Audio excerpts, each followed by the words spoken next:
프리저로부터 입양당한 베지터, 50 패거리들로부터 드래곤볼에 대한 고급 정보를 얻게 된 그는 들뜬 마음으로 지구의 드래곤볼보다 나메크 성의 드래곤볼이 더 강력할 것이라는 고급 정보를 신나게 떠들어대고 있었다. 하지만 50 패거리들로부터 죽다 살아난 베지터가 그러한 정보들을 프리저가 스카우터를 통해 실시간으로 엿듣고 있었다는 점을 간다했었기 때문에 드래곤볼에 대한 집착과 조급함은 더욱더 커져만 갈 수밖에 없었다. 그리하여 드래곤볼을 완전히 자신의 것으로 만들기 위해 프리저의 주변을 조심스럽게 맴돌며 그의 측근들을 하나하나씩 정리하던 베지터는 그간 프리저가 모아놨던 드래곤볼 착복에 성공을 거두게 된다. 긴 시간이 지났기에 함흥차사였던 직속 측근들이 죽었거나 도망갔을 것이라고 단정짓게 된 프리저는 이러한 치욕을 만회하기 위함과 드래곤볼로 영원한 생명을 얻기 위해 어쩔 수 없이 자신이 가장 아끼는 카드를 꺼내게 되는데, 누구인가?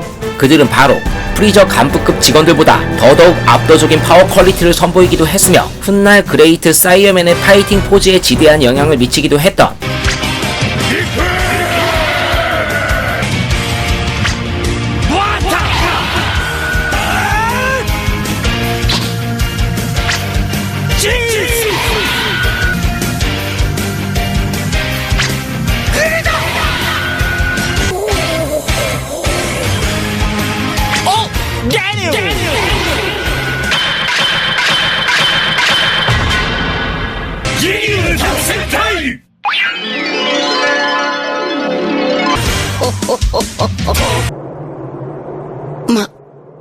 待っていましたよ。 기뉴 득전대 되시겠다.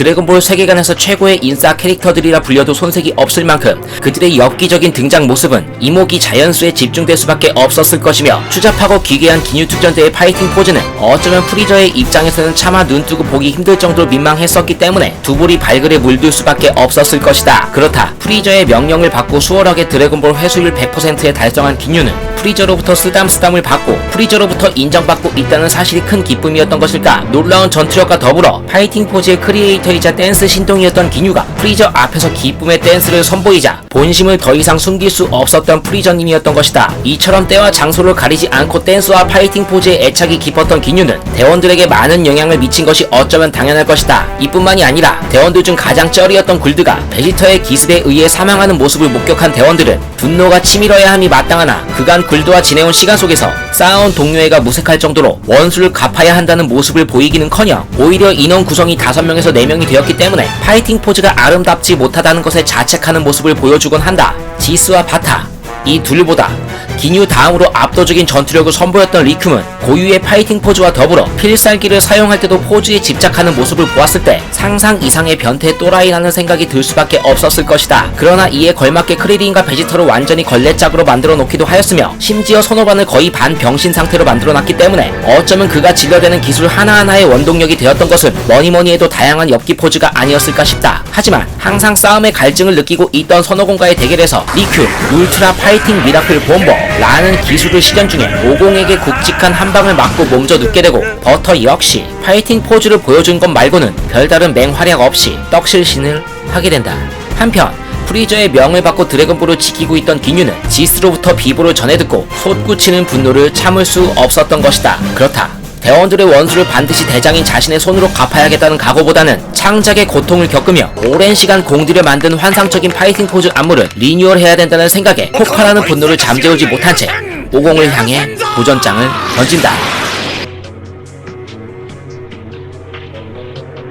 우주에서 넘버1의 전투력을 지니고 있던 인물이 프리저라면 기뉴는 넘버2의 전투력 소유자다. 기뉴가 선호공의 앞에 섰을 때 스카우터 전투력 수치에 의존하는 자신의 대원들과는 달리 선호공의 전투 특성에 대해 간접적으로 확인하게 되자 기뉴 역시 전투를 즐기는 사이어인들의 특징을 보이며 지구에서 선호공이 자신보다 강한 상대였던 베지터와 정면 대결을 펼칠 때처럼 기뉴 역시 선호공을 보고 그러한 마음을 숨길 수가 없었던 것이다. 그리하여 선호공과의 간단한 워밍업 후 선호공을 향해 깊어지는 설레임과 기쁨을 말로 형용할 수 없어 그동안 우주 최고의 인싸로 거듭나기 위해 여러 포즈를 고안해왔던 기뉴는 울트라 파이팅 포즈를 선호공 앞에서 선보였으나 울트라 파이팅 포즈를 폄하하는 선호공의 말과 행동에 기뉴가 느꼈을 수치심과 충격은 이루 말할 수 없었을 것이다. 무엇보다도 자신이 존경하는 프리저님을 제외하고는 그동안 마땅한 적수가 없었으므로 오랜만에 자신의 최대 파워를 끌어올려 전투를 즐길 수 있다는 생각에 두근거리는 마음을 감출 수 없었음과 더불어 멈출 줄 모르고 계속 상승하는 선호공의 전투력이 자신이 생각했던 그 이상이라는 것이 눈앞에서 확인되자 달아오른 기쁨을 주체할 수 없던 기뉴는 자신의 궁극의 기술을 통해서 선호공을 탐하는데 성공을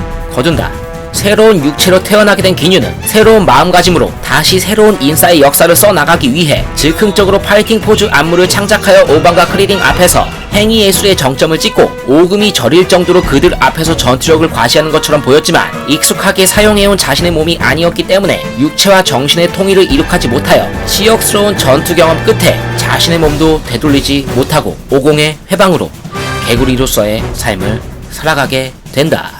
기뉴 50 패거리들처럼 전투력 컨트롤도 가능하며 스카우터 따위에 의지하는 악당들과는 달리 예리한 눈썰미로 상대의 강함을 간파했던 그는 안무가로서의 꿈을 제대로 펼쳐보지 못하고 개구리가 되어 작중에서의 활약을 마감하게 된다. 무천도사나 선호공, 미스터 사탄 등의 인물들이 스토리 전개상 식상함을 달래주기 위해 개그 캐릭터 역할도 도맡아 하고 있었으나 기뉴와 그리고 대원들만큼은 이색적이고 임팩트 있던 캐릭터는 없는 듯 하다.